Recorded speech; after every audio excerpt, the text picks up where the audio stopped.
name's Clive and welcome to Discus Fish at Warratower Lodge. Hi, in this video I want to talk to you briefly about cleaning. That can be glass or acrylic, and general sterilisation. In the picture you can see a cleaning handle with a pad and also a worn out kitchen pad alongside. Some people don't actually realise that the pads for acrylic and glass are different. If you have an acrylic tank, then make sure you have the right pad, because otherwise if the pad is used for glass it will actually put minute scratches on the acrylic and eventually the whole thing will look cloudy.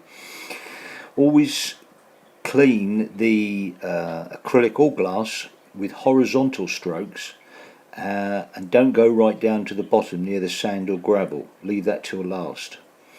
If you use up and down strokes, you risk the chance of picking up sand with each stroke, and then basically this will scratch the glass up and down.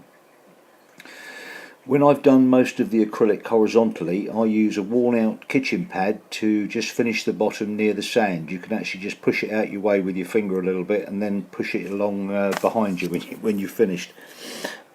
Okay, here's a quick question for you. When did you last sterilise your pipes, valves, spray bars, inlet pipes, sponges, pads, nets, etc.? Most people have never even thought to do it. They just seem to use them day in, day out and pop them back in a bucket. They will harbour all sorts of nasties, and if you've got multiple tanks, you can obviously pass infection from one tank to the other.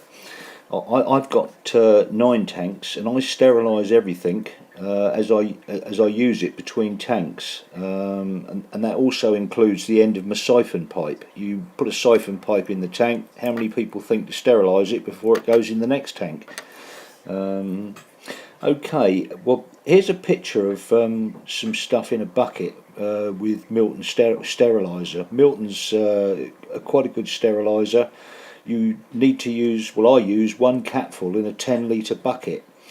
I tend to buy a lot of wine buckets, and the reason I use wine buckets is they're nice and strong, they're easy to clean, and they've got the litre markings on the side, so if you have to measure water in or out, they're pretty handy. If like me you've got several tanks, make up a fresh bucket of solution and take it round each tank with you.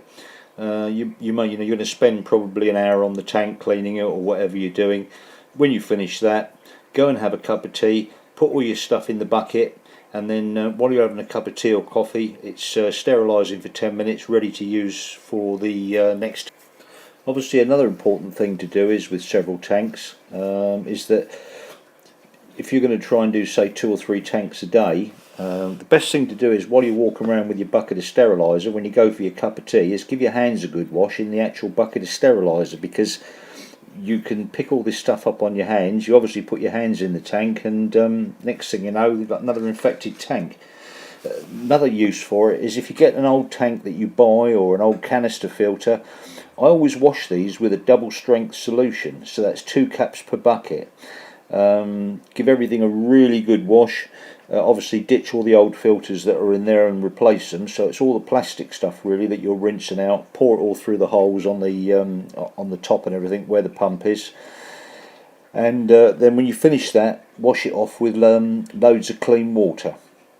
So that's about it for it really. I hope you found something in here useful, and look forward to seeing you soon, so please don't forget to subscribe.